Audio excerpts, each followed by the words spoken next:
Bismillahirrahmanirrahim.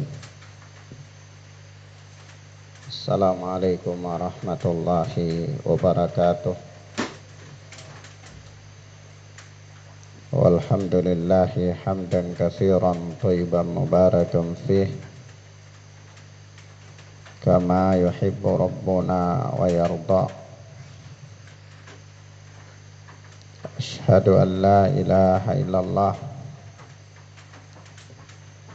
wahdahu la syarikalah wa asyhadu anna Muhammadan abduhu wa rasuluh sallallahu alaihi wa ala alihi wa ashabihi wa man tabi'ahum bi ihsanin ila yaumiddin. Amma ba'd. Akhwanna fiddin, a'azzani Allah wa iyyakum. Kita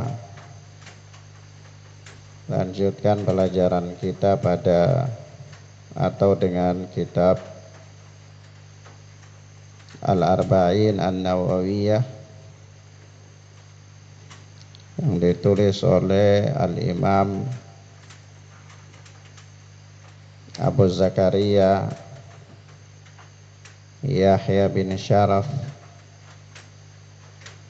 bin Hasan bin Husain An-Nawawi rahimana wa rahimahullah.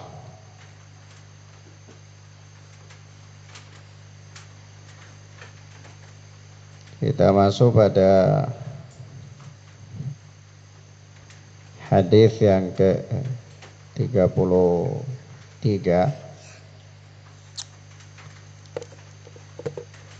yakni berkata Al-Imam An-Nawawi rahimana wa rahimahullah, an Ibni Abbasin radhiyallahu anhuma anna Rasulullah sallallahu alaihi wasallam qala. Dari Ibnu Abbas yang Allah telah meridhai beliau dan bapaknya. Ibnu Abbas adalah sahabat Nabi sallallahu alaihi wasallam dan beliau adalah sepupu Nabi sallallahu alaihi wa alihi wasallam. Karena bapaknya Al-Abbas itu kakak beradik dengan Rasulullah, dengan bapaknya Rasulullah sallallahu alaihi wa alihi wasallam. Jadi Ibnu Abbas itu dari sisi nasab beliau dekat sekali dengan Rasulullah, ya. Nah, beliau berkata, "Anna Rasulullah sallallahu alaihi wasallam qala," bahwa Rasulullah sallallahu alaihi wasallam bersabda, "Lau yu'tan nasu bida'wahum ladda'a rijalun amwala qaumin wa dima'ahum." Kalau seandainya setiap penuntut, setiap orang yang menuntut itu diberikan tuntutannya, dikabulkan tuntutannya, niscaya ladda'a rijalun amwala qaumin wa dima'ahum. Niscaya banyak orang akan mengadukan harta suatu kaum dan darah mereka. Jadi sekiranya setiap penuntut itu diterima tuntutannya, dikabulkan tuntutannya serta merta, niscaya banyak orang akan menuntut harta suatu kaum dan darah mereka. Walakinnal bayyinah 'alal mudda'i wal yaminah 'ala man ankara. Akan tetapi solusinya adalah penuntut harus mendatangkan bukti.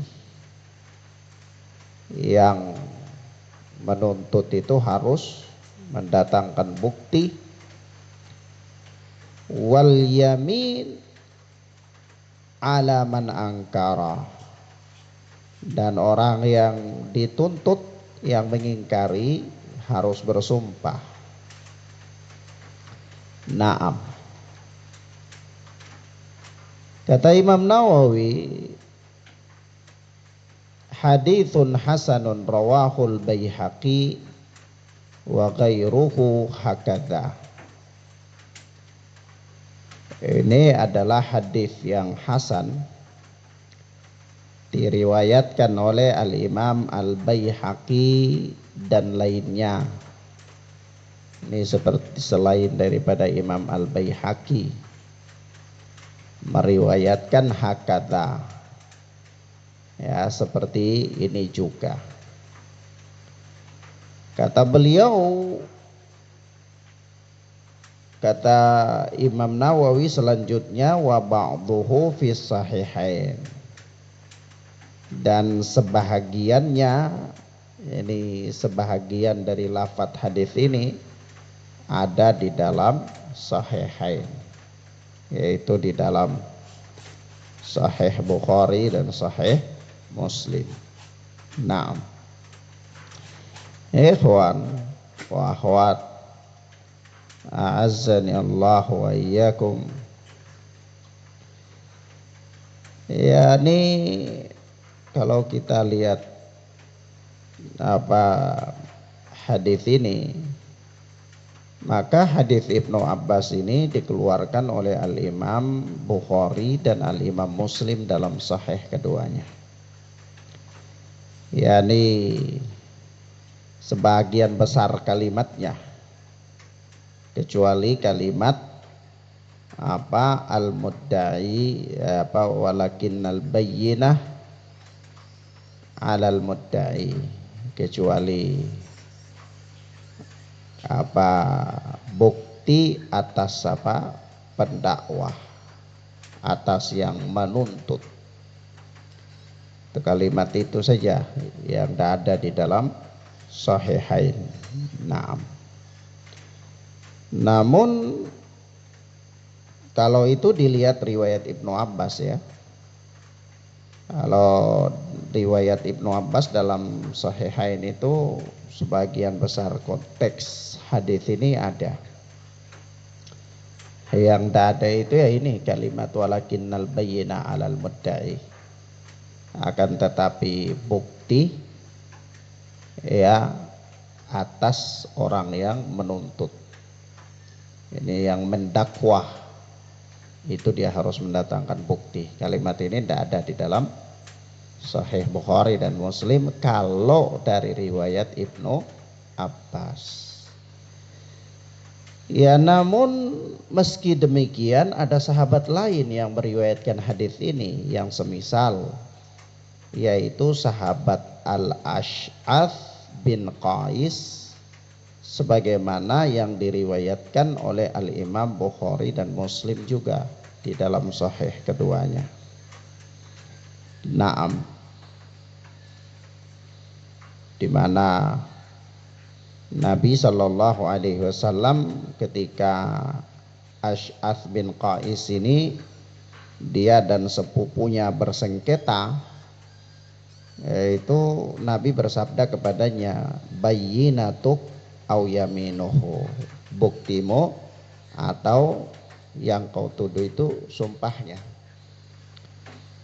Ya, buktimu atau sumpahnya dia. Ya, itu yang dijadikan sebagai keterangan untuk memutuskan perkara, ya. Maka dari itu kita katakan ya kalimat ini bisa jadi syahid penguat terhadap kalimat hadis yang ada di dalam riwayat Ibnu Abbas. Maka kita katakan tambahan ini meskipun gak ada dalam riwayat Ibnu Abbas, tapi dalam hadis yang lain dari Ash'ath bin Qais ada kalimat yang semakna. Maka kalimat ini kita katakan sabit, sahih. Ya. Naam. Demikian ya ikhwan fiddin azani Allah wa iyyakum.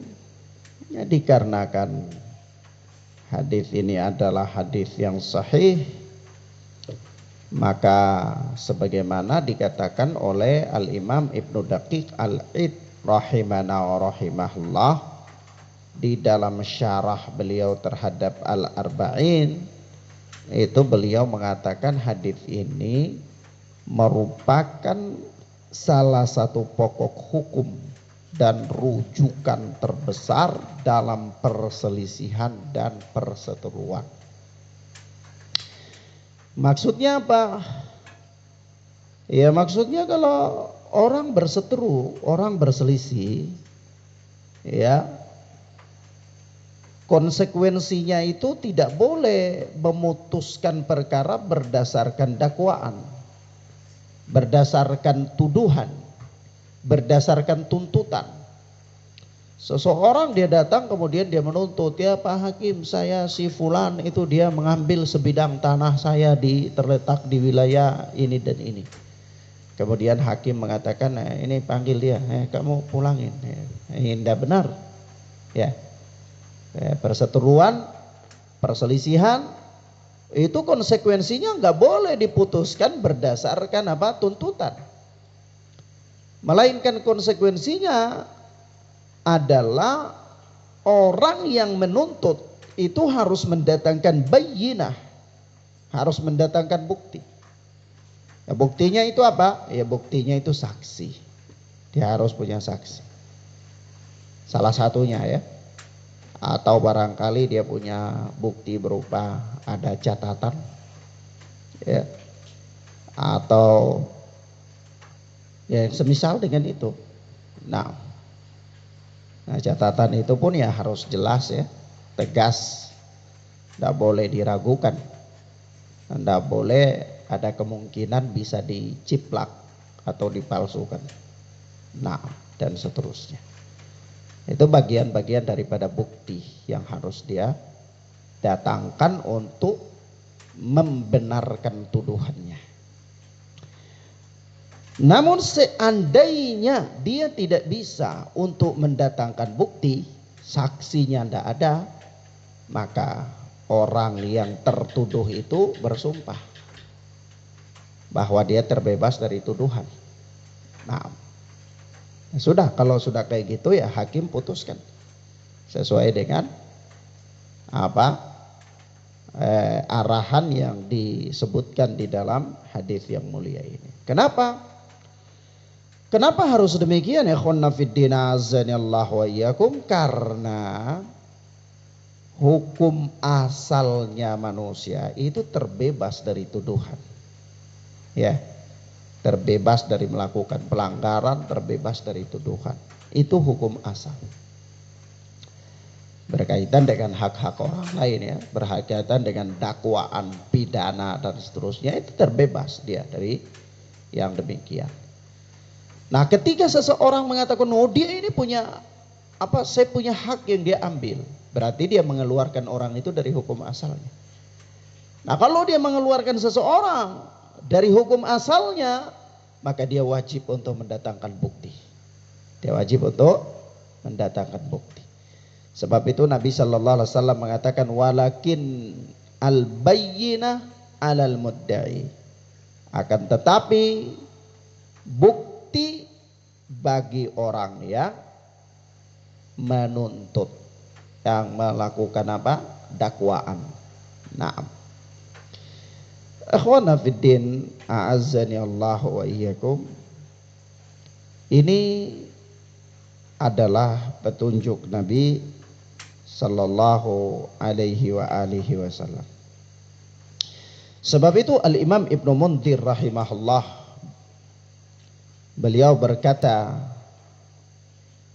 sebagaimana yang dinukilkan di dalam Jami'ul Ulum wal Hikam, bahwa para ulama sepakat bahwa bukti diwajibkan atas pendakwah. Bukti itu wajib bagi orang yang menuduh, menuntut. Ya. Sementara sumpah itu wajib bagi orang yang dituduh. Ya. Sumpah itu wajib bagi orang yang dituduh. Naam. Maka ikhwanna fiddin azani Allah wa iyyakum, karena seseorang yang mengklaim sebuah perkara duniawi, dia mengklaim sebuah perkara dalam urusan-urusan duniawi, itu dia harus mendatangkan bukti. Dia harus mendatangkan bukti. Demikian pula apakah ini hanya dalam urusan duniawi? Tidak. Dalam urusan ukhrawi pun demikian. Orang yang dia mengklaim sebuah urusan dari urusan-urusan ukhrawi, dia pun harus mendatangkan bukti. Nah, dia harus mendatangkan bukti.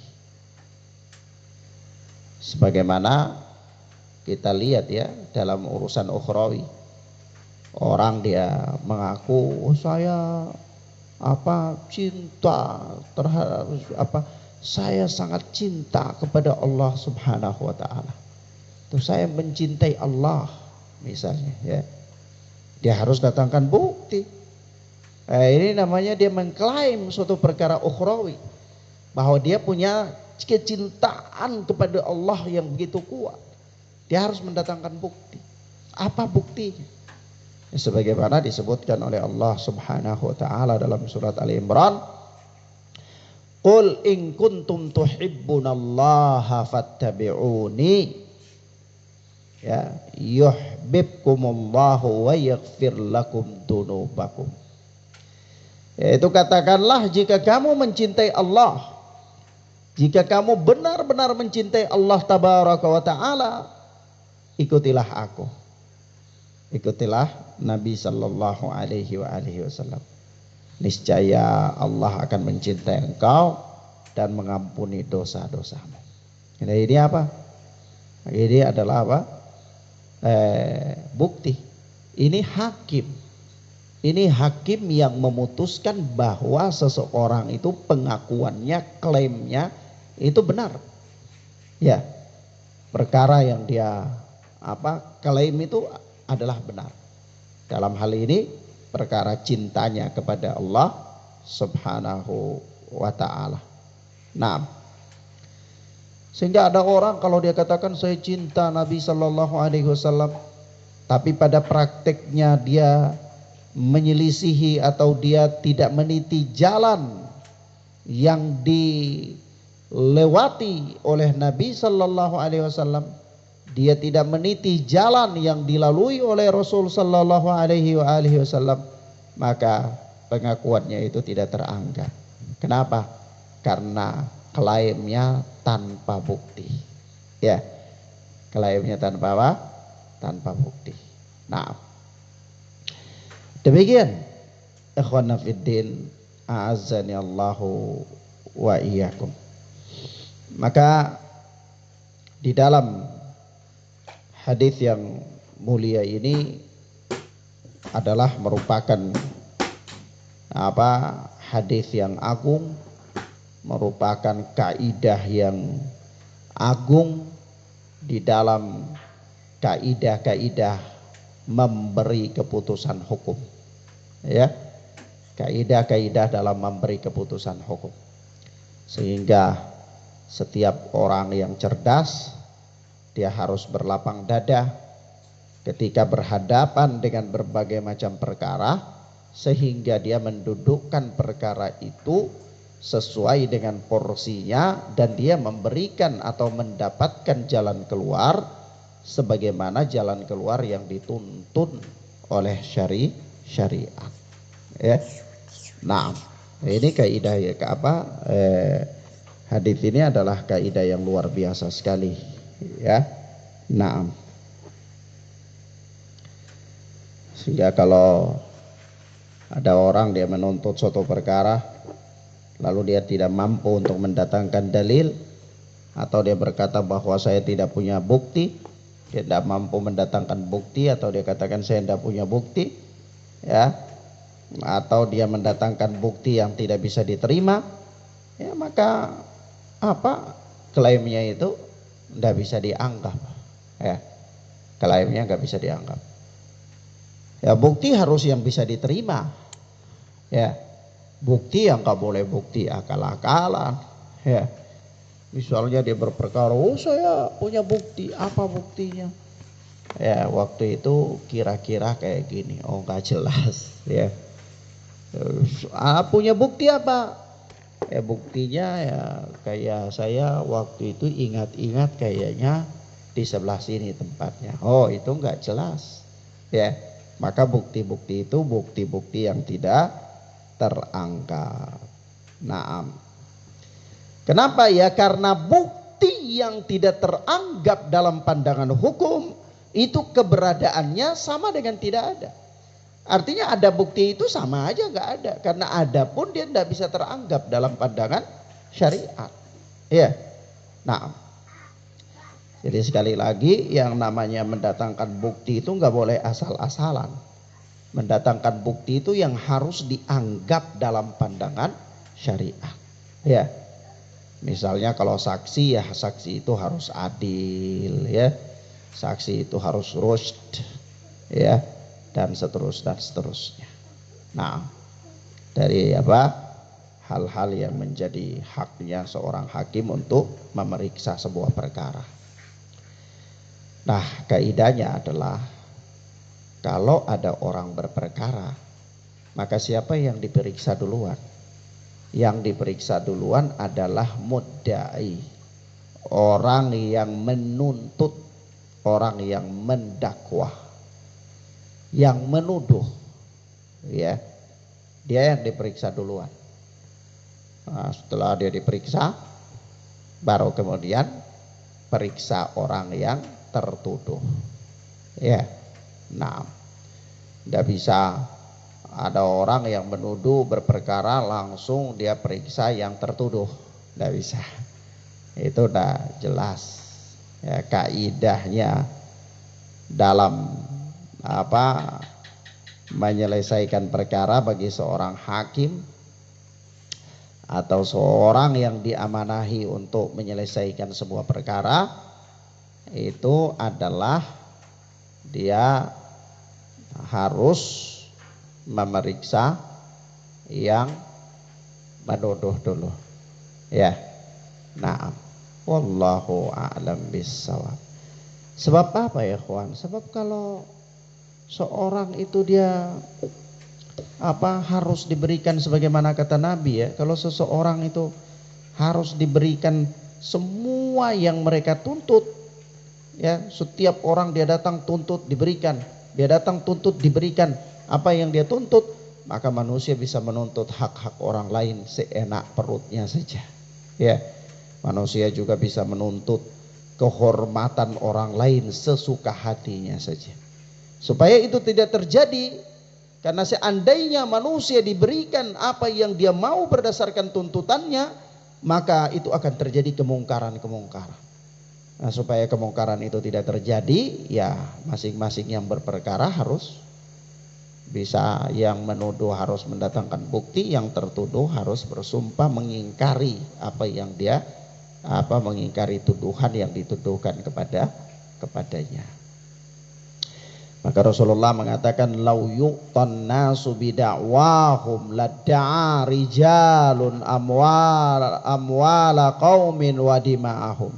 Seandainya setiap orang diberikan atau dikabulkan sesuai dengan tuntutannya, niscaya tentu orang banyak akan datang menuntut harta dan darah suatu kaum, ya.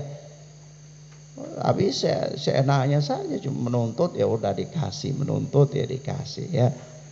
Bisa terjadi apa? Ketimpangan-ketimpangan, bisa terjadi perampasan terhadap hak-hak orang lain. Nah, maka di sini akhwana fiddin azanillahu wa iyyakum, di dalam hadis ini ada beberapa faedah ya, beberapa catatan penting. Yang pertama, jelas sekali nampak bahwa syariat yang mulia ini ya melindungi harta dan jiwa manusia. Ya. Syariat yang mulia ini dia melindungi harta dan jiwa manusia. Maka ada sejumlah aturan-aturan agama yang dia dalam rangka menjaga harta manusia dan juga menjaga jiwa manusia supaya tidak dilanggar seenak-enaknya saja. Ya. Naam. Kemudian yang berikutnya, catatan yang berikut bahwa Rasulullah Shallallahu Alaihi Wasallam menerangkan cara-cara untuk memutuskan perkara di antara orang yang berperkara atau orang yang berseteru ya.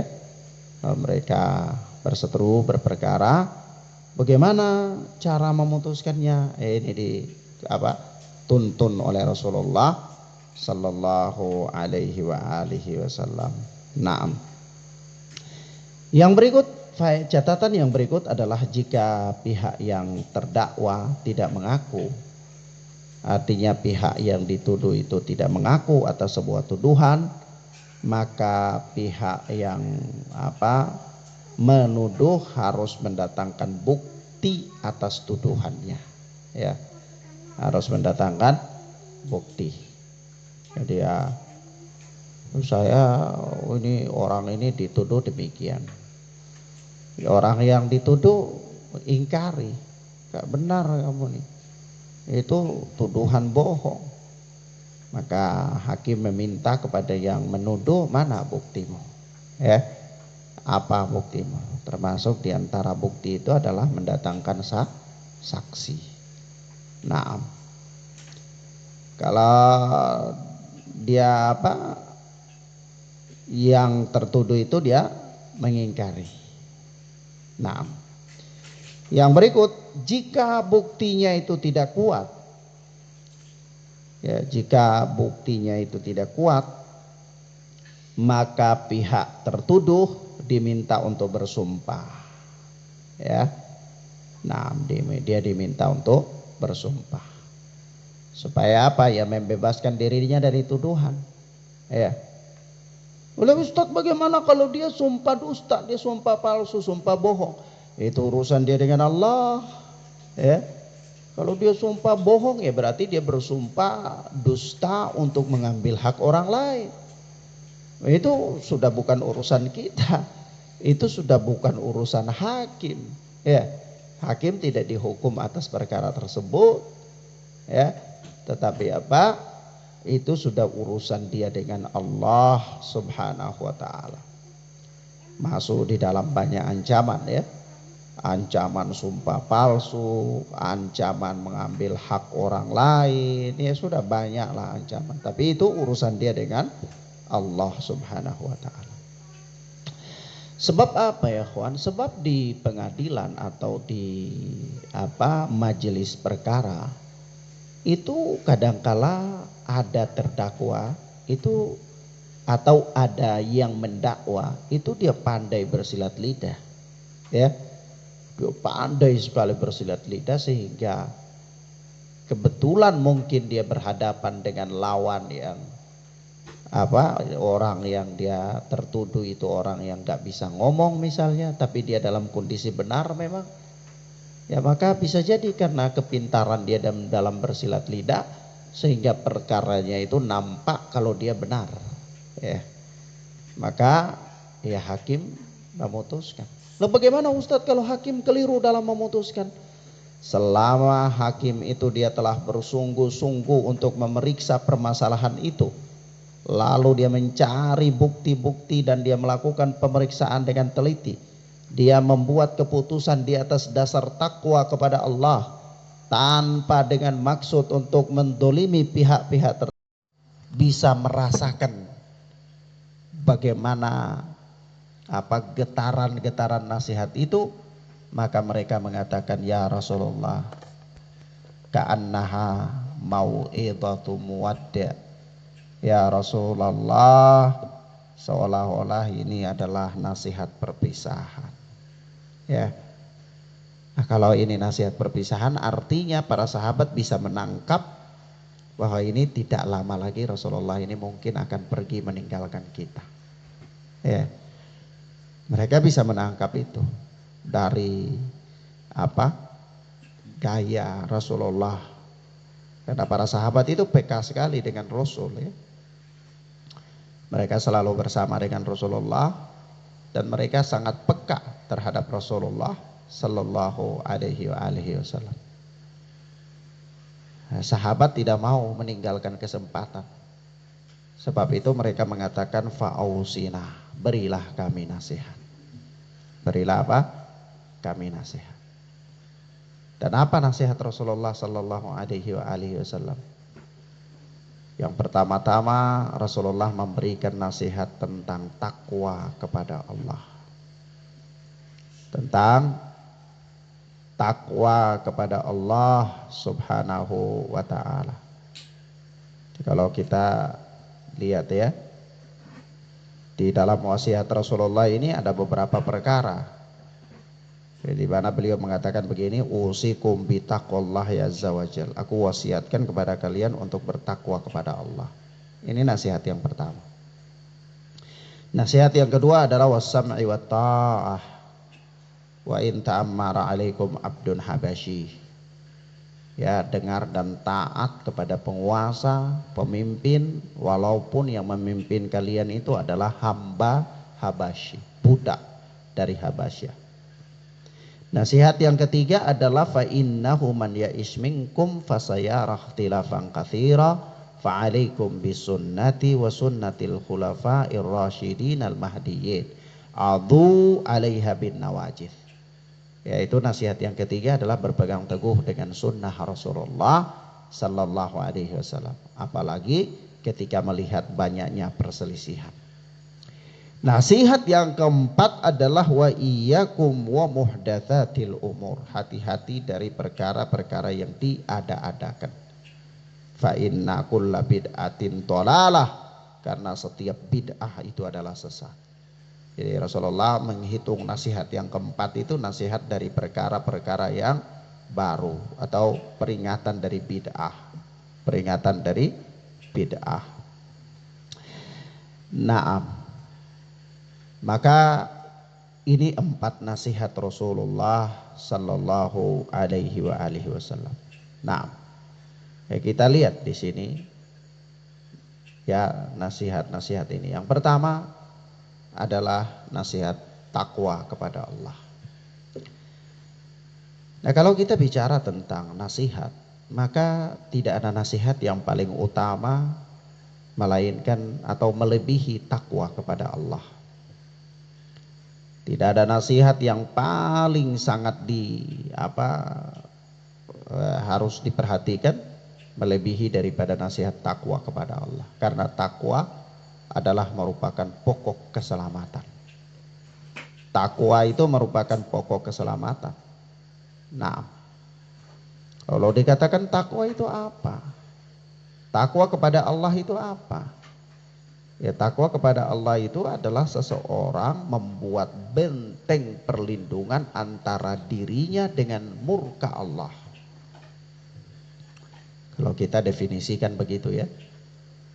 Takwa kepada Allah itu apa? Takwa kepada Allah itu adalah seseorang membuat benteng antara dirinya dengan murka Allah. Ada benteng, ada penghalang, sehingga dia tidak mendapatkan murka Allah. Itulah takwa. Dan dia tidak melampaui benteng itu.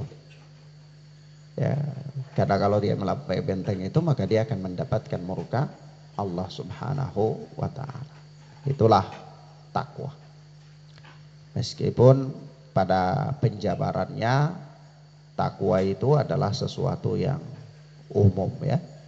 Mencakup melaksanakan perintah dan menjauhi larangan. Itu pada prakteknya, ya.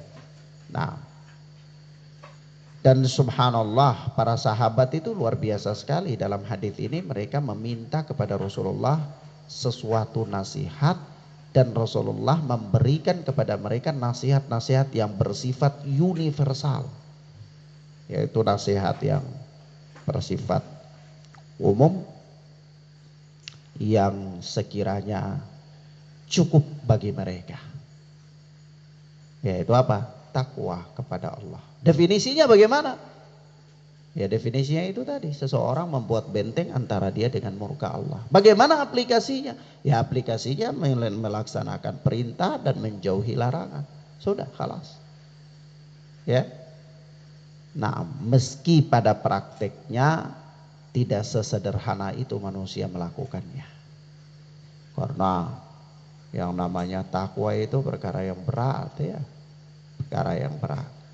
Melaksanakan perintah perkara yang berat, menjauhi larangan perkara yang berat, ya. Jadi masing-masing manusia pada prakteknya dia berjuang dengan keadaannya sendiri, dan dia lebih paham bagaimana tentang dirinya sendiri untuk apa? Taat kepada Allah Subhanahu wa taala, ya.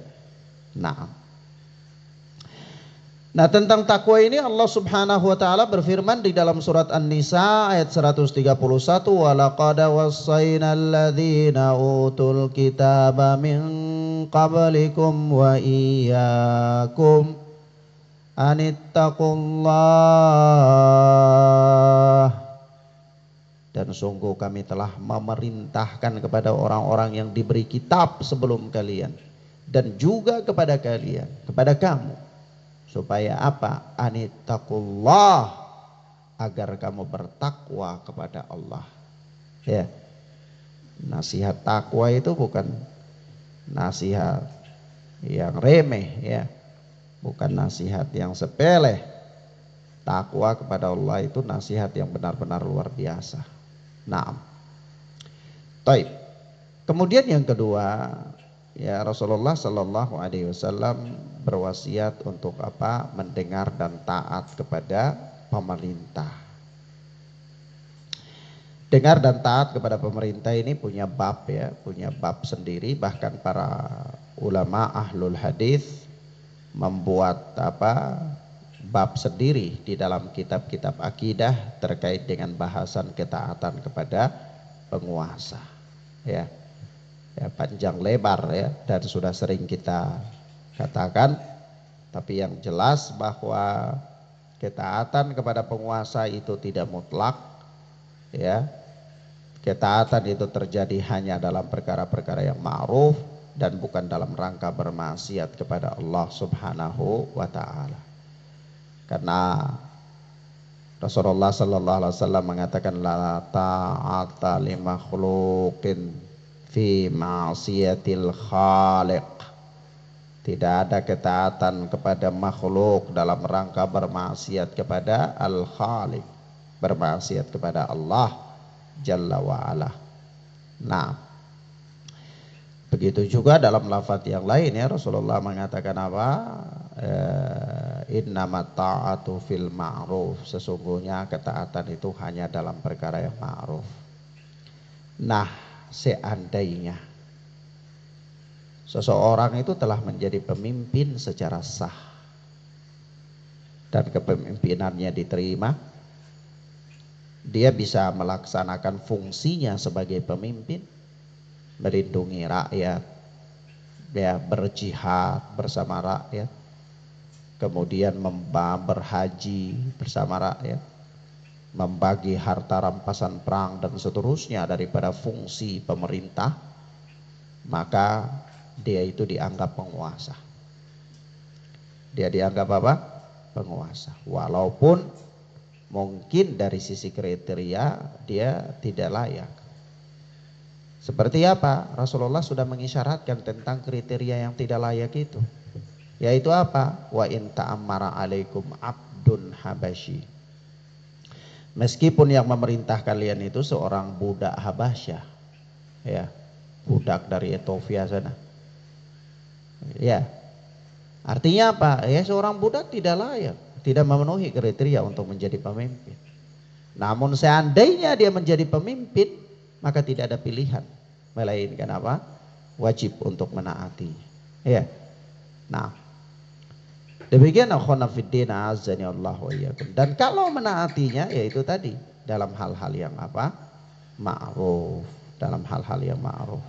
Nah, kemudian wasiat yang berikutnya kalau kita lihat di sini ya. Wasiat yang ketiga ini sebagaimana di dalam apa namanya? Ustadz, kalau begitu penguasa ya dalam interaksi dengan penguasa. Sebagaimana datang dalam hadis yang lain ya, Rasulullah sallallahu alaihi wasallam mengatakan ad-dinun nasihah. Ya, agama itu adalah nasihat. Qul liman, kepada siapa kami bertanya? Qulna liman, kami bertanya wahai Rasulullah kepada siapa? Kata beliau, lillahi wali kitabihi wali rasulihi wali aimmatil muslimina wa ammatihim.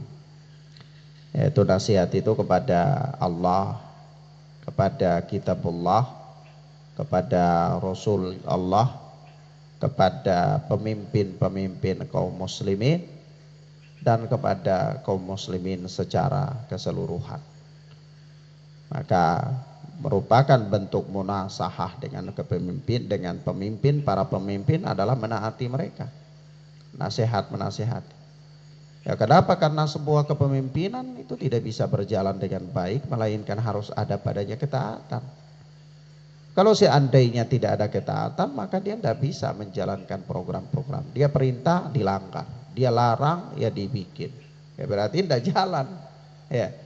Maka pemerintahan itu bisa berjalan dengan baik melainkan harus ada di situ ketaatan kepadanya.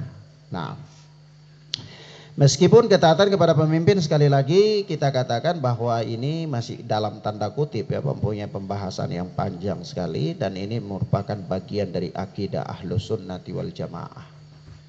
Sebab itu para imam-imam Ahlul Hadis mereka memasukkan bab ini di dalam kitab-kitab akidah. Kenapa? Karena bermuamalah dengan kepemimpinan, bermuamalah dengan para pemimpin ini menyebabkan terjadinya kesesatan-kesesatan. Ya, menyebabkan terjadinya kesesatan-kesesatan. Atau orang-orang bisa dianggap keluar dari manhaj yang hak ketika dia bermuamalah dengan pemimpin tidak mengikuti jalannya ashabul hadis. Seperti apa? Ya seperti Khawarij, ya Qadariyah, ya dan kelompok-kelompok sempalan yang lainnya. Yang mereka apa? Keluar dari ketaatan kepada pemimpin dengan alasan-alasan yang tidak memenuhi kriteria. Alasannya ya pemimpinnya zalim, alasannya ya pemimpinnya mengutamakan dirinya sendiri, alasan-alasan yang nggak penting, alasan yang dalam pandangan syariat itu bukan alasan. Ya, seperti Khawarij mengatakan ya karena pemimpin dia melakukan dosa besar maka dia harus diperangi. Ya, dan bibit-bibit Khawarij ini sampai pada zaman modern ini ada. Ya, seperti kelompok takfiri, ya, kelompok-kelompok yang mudah mengkafirkan kaum muslimin, mudah mengkafirkan penguasa karena penguasa melakukan dosa besar, misalnya zalim, jadi halal darahnya untuk ditumpahkan. Nah, maka disinilah yang membedakan antara Ahlus Sunnati wal Jamaah as-salafiyun dengan kelompok-kelompok yang sempalan. Ya. Di mana ketika bermuamalah dengan penguasa. Sebab itu tidak salah bahwa para imam-imam Ahlul Hadis memasukkan bab ini di dalam bab akidah, bab pokok dalam agama. Ya, nah. Kemudian wasiat yang ketiga dari Rasulullah Sallallahu Alaihi Wasallam adalah wasiat tentang mengikuti sunnah ketika terjadi perselisihan. Ya, mengikuti sunnah Rasulullah sallallahu alaihi wa alihi wasallam ketika terjadi perselisihan. Ya, sebagaimana Allah Azza wa Jalla berfirman, fa in tanaza'tum fi syai'in farudduhu ilallahi war rasul. Ya, apabila kalian berselisih dalam suatu perkara, maka kembalikanlah kepada Allah dan Rasul. Ya, jadi ikut sunnah, kembalikan kepada Allah dan Rasul. Ya, ini maknanya adalah kembali kepada kitab Allah Jalla wa'ala dan kembali kepada sunnah Rasulullah sallallahu alaihi wa alihi wasallam. Begitu pula Rasulullah sallallahu alaihi wa alihi wasallam mengatakan di dalam hadis yang dikeluarkan oleh Al-Imam Ibnu Majah di dalam sunannya dan Al-Imam Ahmad di dalam musnadnya, demikian pula Al-Imam Ibnu Abi Asim di dalam As-Sunnah, Al-Imam Al-Ajuri di dalam Asy-Syari'ah, bahwa Nabi sallallahu alaihi wasallam bersabda, taraktukum 'alal bayda lailuha kanahariha la yazigu anha ba'di illa halik. Aku tinggalkan untuk kalian agama ini dalam keadaan putih, ya, jelas, gamblang agama ini. Karena putih, jelas, gamblang, tidak bertele-tele, tidak ada kesamaran padanya, tidak membingungkan, sampai-sampai lailuha kanahariha, malamnya seperti siangnya. Ya, ini karena terang, ya, sangat jelas. La yazigu anha ba'di illa halik. Tidaklah ada seorang yang menyimpang darinya setelahku, melainkan dia akan binasa. Ya, dia menyimpang dari sunnah Rasulullah dalam menghadapi permasalahan-permasalahan, melainkan dia pasti akan binasa. Dia pasti akan binasa. Sebab itu para ulama mengatakan kepada kita, ya, bahwa barang siapa ketika terjadi perselisihan lalu dia mengambil pendapat orang-orang, dia mengambil pendapat si A, mengambil pendapat si B, maka sesungguhnya itu bukanlah obat, itu bukanlah jalan keluar, bukanlah jalan keluar. Karena jalan keluar dari permasalahan-permasalahan yang ada melainkan mengikuti sunnah Nabi sallallahu alaihi wa alihi wasallam. Dari itu Syekh Shalih Fauzan hafizana wa hafizahullahu taala, beliau mengatakan bahwasanya ketika beliau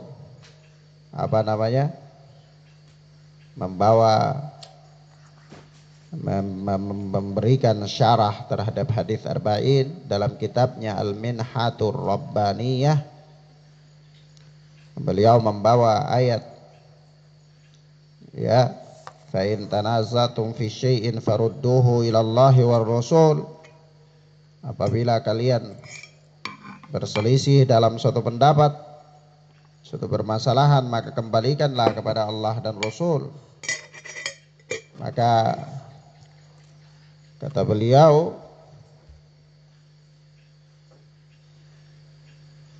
walaysa al-hal fi hadhihi al-mushkilah ay yu'khadhu bi ra'yi fulanin wa fulan, bal yu'khadhu bima qama alaihi ad-dalilu min kitabillahi wa sunnati rasulih sallallahu alaihi wasallam, wa huma kafilani bihallil masyakil.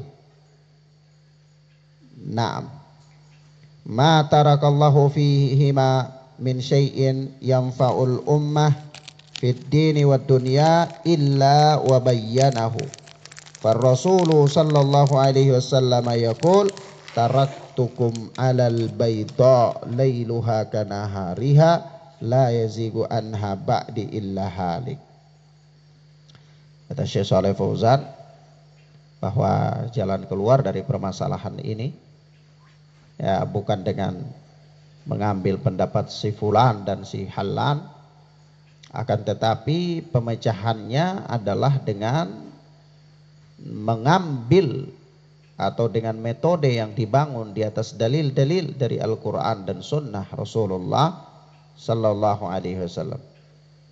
Kenapa? Karena keduanya, Al-Quran dan Sunnah, itu menjamin dan mencukupi kita dalam menyelesaikan berbagai permasalahan.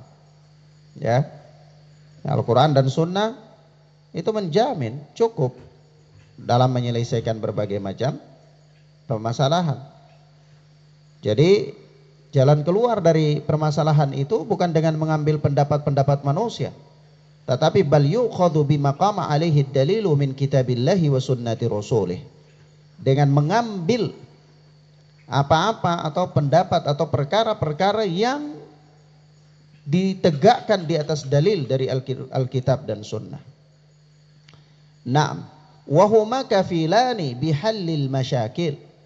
Karena Al-Quran dan Sunnah itu kafil, penjamin, ya, dari berbagai masalah yang dihadapi oleh manusia. Ya, dia menjamin, dia mencukupi kita dalam menyelesaikan berbagai masalah. Tidak ada satu masalah pun dari masalah-masalah dunia dan akhirat melainkan telah dijamin oleh Al-Quran dan Sunnah. Al-Quran dan Sunnah memberikan solusi dari setiap permasalahan yang dihadapi oleh seseorang, baik permasalahan dunianya maupun permasalahan akhiratnya. Nah, sebab itu kata Syekh Shalih Fauzan, ma tarakallahu fima min syai'in yanfa'ul ummah fid dini wad dunya illa bayyanahu. Ya. Karena Allah Subhanahu wa taala tidaklah meninggalkan sesuatu yang bermanfaat untuk umat ini, baik dalam urusan agama maupun dunianya, melainkan pasti telah dijelaskan. Ya, pasti apa? Telah dijelaskan. Jadi Allah sudah menjelaskannya. Ya. Oleh sebab itu Rasulullah sallallahu alaihi wasallam yaqul, Rasulullah sallallahu alaihi wasallam bersabda, taraktukum 'alal bayda lailuha kanahariha la yazigu anha ba'di illa halik. Aku tinggalkan ya kalian ya di atas agama ya yang putih bersih atau dalam keadaan putih bersih gamblang jelas terang benderang ya, sampai-sampai malamnya itu seperti siangnya. Tidaklah ada seseorang yang menyimpang darinya sepeninggalku illa halik, melainkan dia akan binasa. Ya. Nah, begitu pula Rasulullah sallallahu alaihi wasallam mengatakan dalam hadis yang lain ya. Beliau mengatakan dalam hadis yang lain, yaitu inni tarikun fikum ma in tamassaktum bihi lan tadillu kitaballah wa sunnati. Ya. Sesungguhnya aku tinggalkan untuk kalian sesuatu yang apabila kalian berpegang teguh dengannya, kalian tidak akan tersesat. Yaitu kitabullah dan sunnahku. Kitabullah dan sunnahku. Nah, ini apa? Ini adalah jalan keluar. Jalan keluar. Petunjuk dari Rasulullah sallallahu alaihi wasallam. Nah, demikian akhwana fiddin azani Allah wa iyyakum. Jadi sunnah Rasulullah sallallahu alaihi wasallam itu memberikan solusi kepada manusia ya. Memberikan solusi kepada manusia dari berbagai macam perselisihan yang dihadapi oleh manusia. Dan berpegang teguh dengan sunnah Rasulullah sallallahu alaihi wasallam adalah merupakan jalan keselamatan. Merupakan apa? Jalan keselamatan. Dan apa jalan keselamatan yang diajarkan oleh Rasulullah itu dipraktikkan oleh para sahabat, terutama para khulafaur rasyidin, sehingga mereka ini mendapatkan jaminan tentang baiknya agama mereka. Maka juga di dalam menjabarkan sunnah-sunnah Rasulullah Sallallahu Alaihi Wasallam, itu kita lihat penjabarannya dalam keputusan mereka, dalam kehidupan mereka, dalam perjalanan mereka.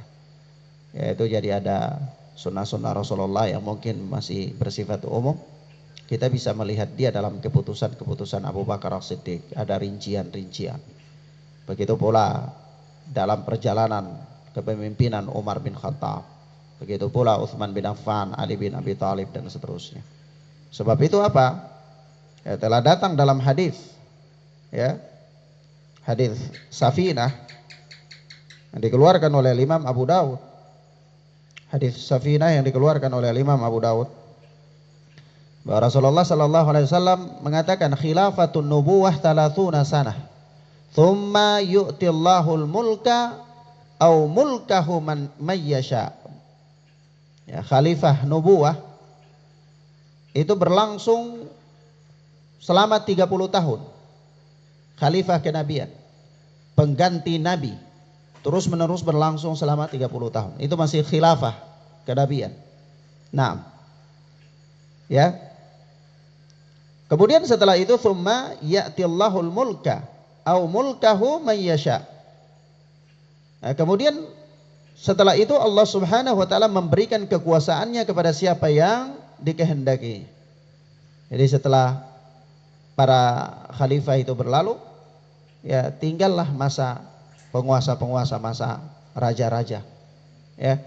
Nah, jadi masa khalifah itu siapa-siapa?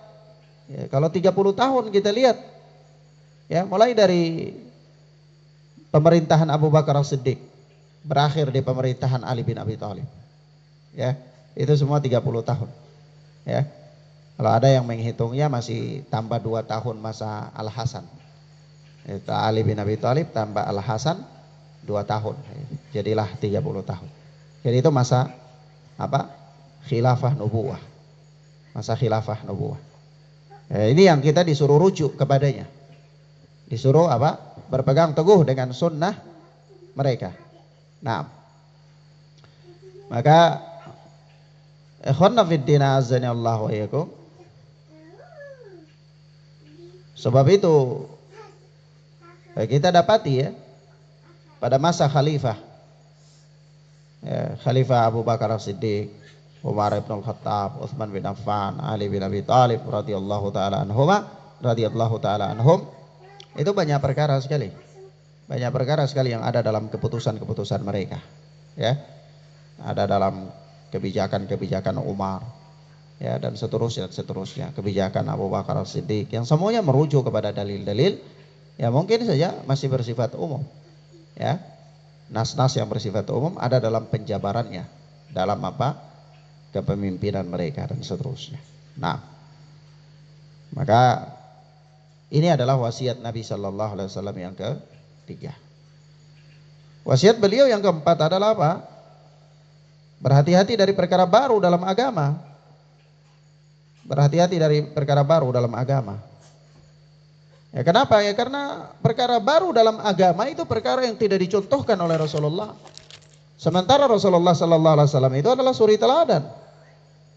Ya, laqad kana lakum fi Rasulillahi uswatun hasanah. Dan begitu firman Allah Subhanahu wa taala dalam surat Al-Ahzab, yaitu apa? Dan sungguh apa? Telah ada bagi kalian pada diri Rasulullah itu uswatun hasanah, contoh yang baik, teladan yang baik. Maka cukupkan dengan apa? Petunjuk Rasulullah. Sudah jadi teladan yang baik.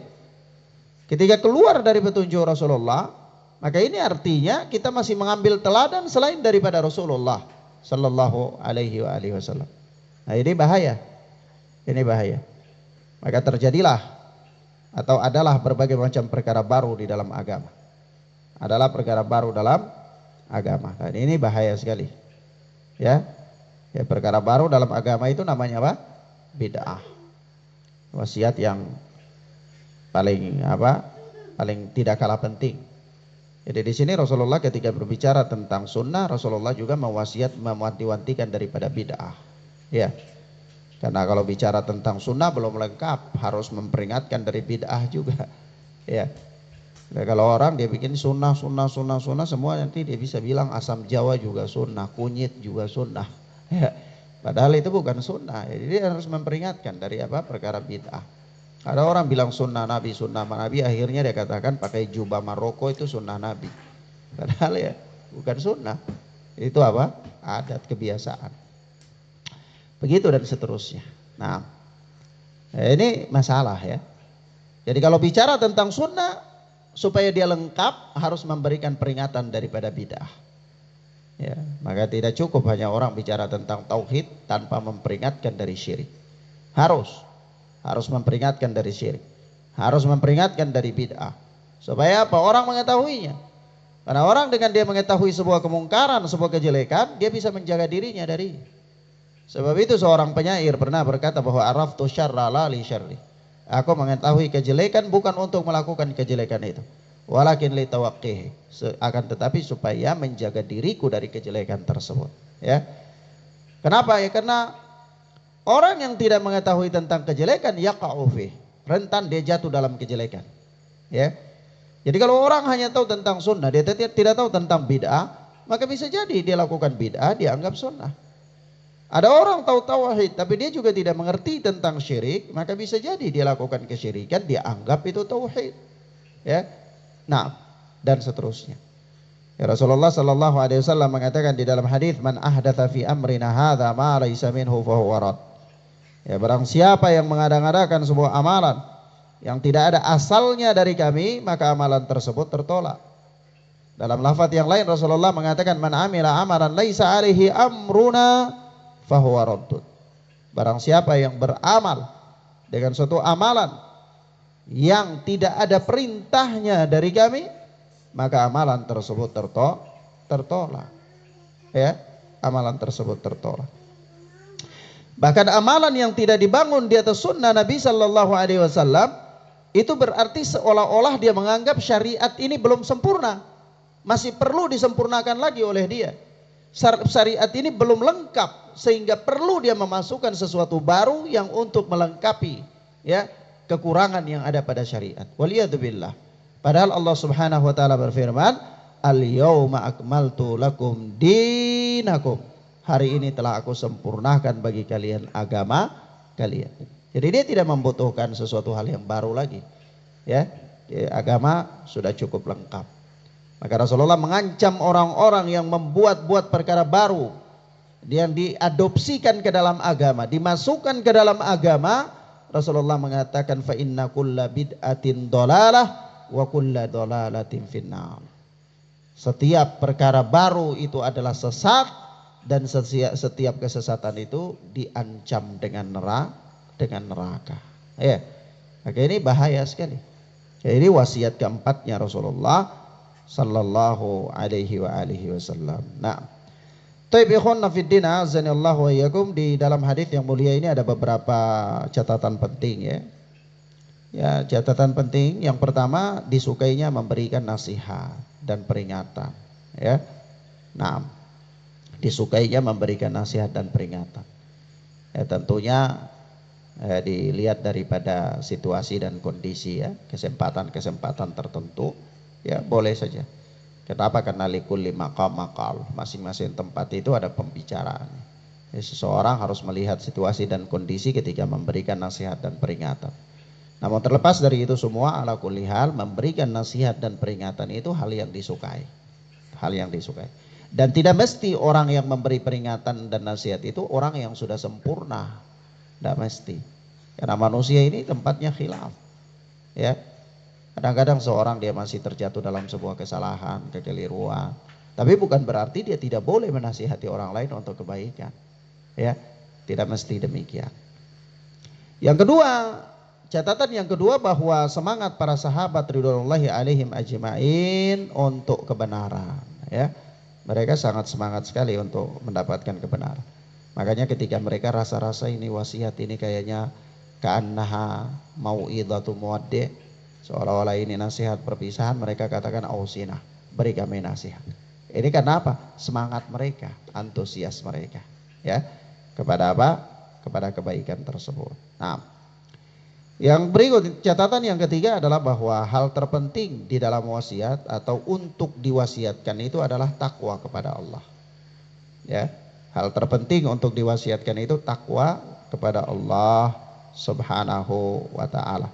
Nah, yang keempat, di antara hal terpenting juga yang harus diwasiatkan adalah taat dan dengar kepada pemerintah. Ya.